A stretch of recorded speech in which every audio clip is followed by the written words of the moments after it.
Hello mga kabibig! Welcome back sa ring bagong YouTube channel. Ito ang pinakamaingay ng YouTuber sa balat ng YouTube. Ako si Kabibig, maglabag-labag na daw with evidence ako may pag-asa pa na makalabas si Pangulong Duterte sa ICC.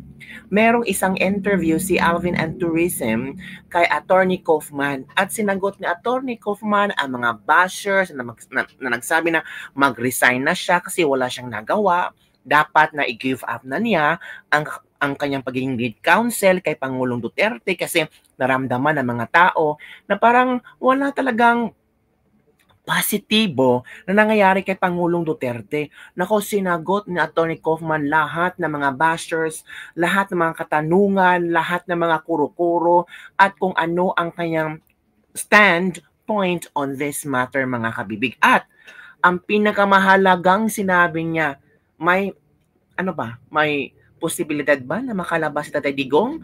Kasi ngayon mga kabibig, ang latest update ngayon sa ICC ay itong ang ICC mga kabibig, ang sinasabi dito ay updates from The Hague, prosecution response to the appeal brief on jurisdictions, victims response to the defense appeal. So, ang mga biktima ng ni Digong ay talagang nag-appeal talaga. Sabi dito, the International Criminal Court, Office of the Prosecutor, and the Office of Public Counsel for Victims, December 8, 2025, urged in separate filings the appeals chamber to dismiss former President Rodrigo Duterte's challenge against court jurisdiction. So, dismiss daw na ang Pilipinas meron pa ring court jurisdiction. Yan yung kasalanan ni Digong,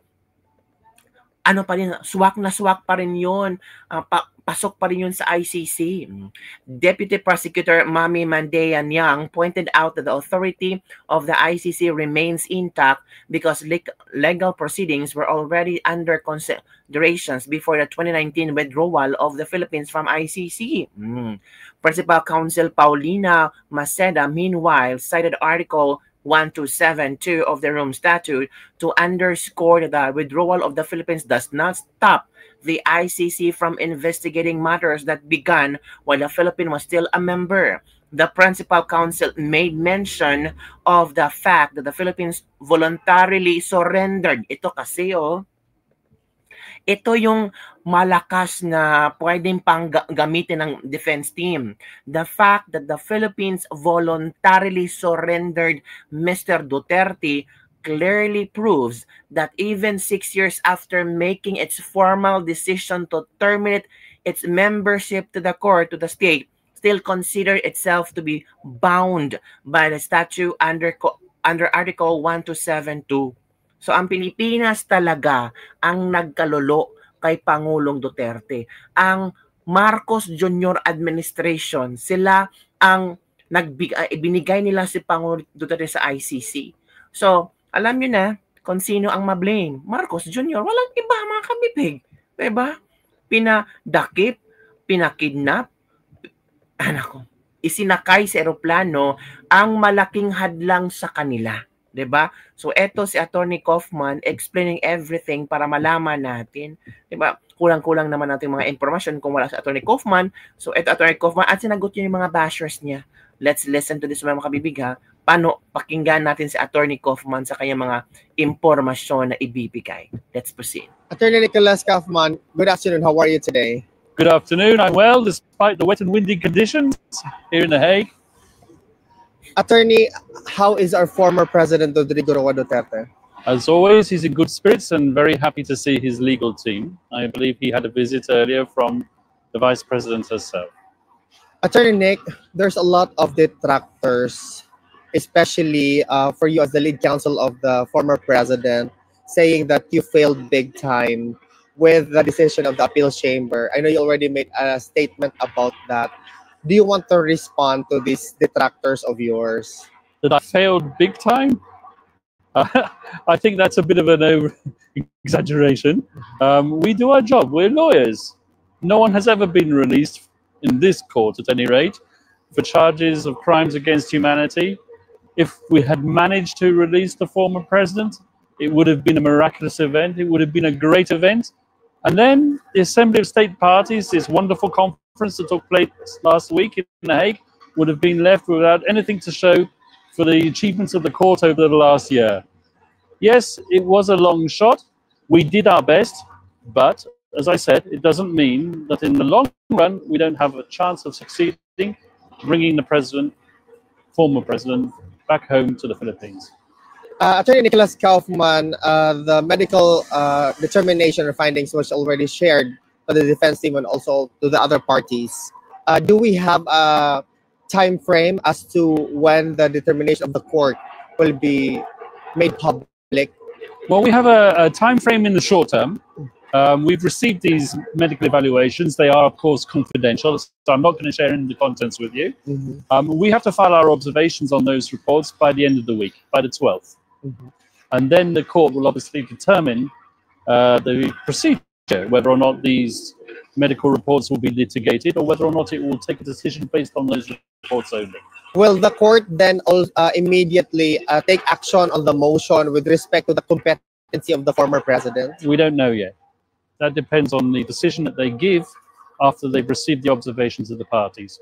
Attorney Nicholas Kaufman, is it correct to assume that all of the other motions submitted remains active with respect to the jurisdictional challenge? Indeed, they do. And today we have received the prosecution's response to our jurisdictional appeal. And that's an interesting response. Once again, I'm not entitled to start litigating the matter in the media, but I believe that there's more to be heard on that matter.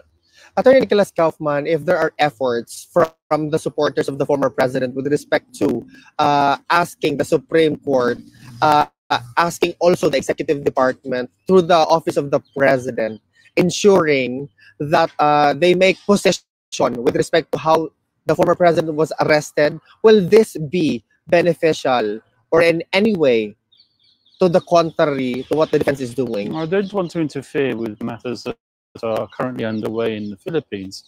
The people who are advising the former president or the lawyers acting on behalf of the former president in the Philippines have their own strategy, and I'm not going to comment on any aspect of this which might interfere with that strategy, just as I would expect them to interfere with my strategy here at the International Criminal Court. Attorney Nicholas Kaufman, some supporters of the former president are a little bit impatient with respect to the judicial process before the ICC, because on the 11th of December will be the 9th month of the continued incarceration of the former president. A lot of individuals raised concerns about the human rights of the accused, in this case, the former president. Do you have comment in this matter? Well, what I can say is that in the detention center, the former president is being well looked after. Okay, there's a lot of rumors circulating, and there have been these gross and horrible photographs circulated about the former president. That's not the condition. Yes, he's an old man. His condition is not what it was when he was the president, but he's being taken care of and his condition is being managed.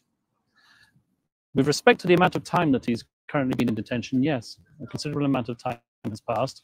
And as I've already mentioned on previous occasions, every 120 days, his detention has to be reviewed. And his detention will be reviewed. The statute also obliges the court to see the former president, to have a hearing in court. The former president, after we'd advised him, elected not to attend the judgment on the appeals chamber's decision. I think we all know the reason for that now. Yes. As I've told you, some people think that I failed big time. Well, I knew what the result was going to be anyway. I wished it was otherwise. We did our very best, but that's not where we're banking on winning this case. Attorney Nick, just to conclude this interview, is there something you want to relay to the supporters, the millions of supporters of the former president? Former president, unfortunately, will be here for the festive season. He'll be visited by one of his daughters in the days before Christmas. But if you want to show your support for the former president, do it peacefully. Respect the court, respect the procedures, show your support for him like you showed it on his birthday. Send flowers, send presents. I want to see this whole place covered with flowers. Yes. And letters. And we will tell him. He knows that, and it means a lot to him because it's support. Thank you so much, It's Attorney the Nick. right sort of support. Thank you, Attorney. Oh. Yun pala ang gustong makitang support ng ng ICC, hindi yung rally, hindi yung mga taong nagsiksikan din sa labas. Ang gustong makita ng ICC na suportahan din ang korte. Gusto na mga flowers daw sa labas, mga letters daw. Baka doon maaawa ang ICC, pero ayaw ng ICC na magkaroon ng rally sa labas ng ICC. Ayaw pala ng ganong estratehiya. Gusto na peaceful. Ipipray na lang nato na wala talaga ako nakitang masandara ngayon kundi si Jesus na lang talaga. Bring our president back home to the Philippines. I still have big faith for Attorney Nicholas Kaufman. Thank you for taking care in terms of legal matters of our former president, sir. Praying for your good health, Tatay Digong. Uwi ka patay in God's perfect time. Laban po tayo, salamat. Some battles are lost to win a war. I hope and pray we'll see through this and eventually will win it all. Enlighten sa defense team and Student Tatay Digong. Yun ang mga komento ng ating mga netizen, mga kabibig. Kita yun narinig nyo na sa last part, sa last part ha. May tanong dito si ito. Show your support for him like you showed it on his birthday. Send flowers, send presents. I want to see this whole place covered with flowers. Letters, and we will tell him. He knows that and it means a lot to him because it's support.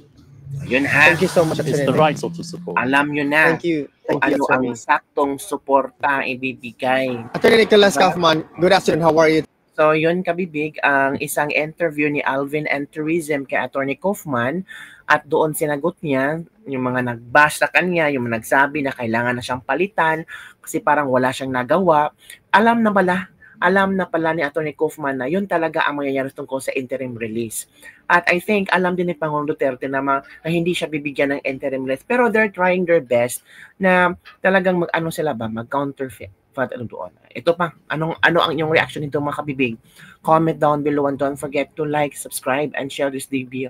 May pag-asa pa bang makalabas si Pangulong Duterte? May pag-asa pa yan hanggang may pag-asa, may buhay, hanggang may buhay, may pag-asa, hanggang merong pang araw na sisilang may pag-asa mga kabibig. And mga kabibig, don't forget to like, subscribe, and share this video. Bye everyone, see you next time.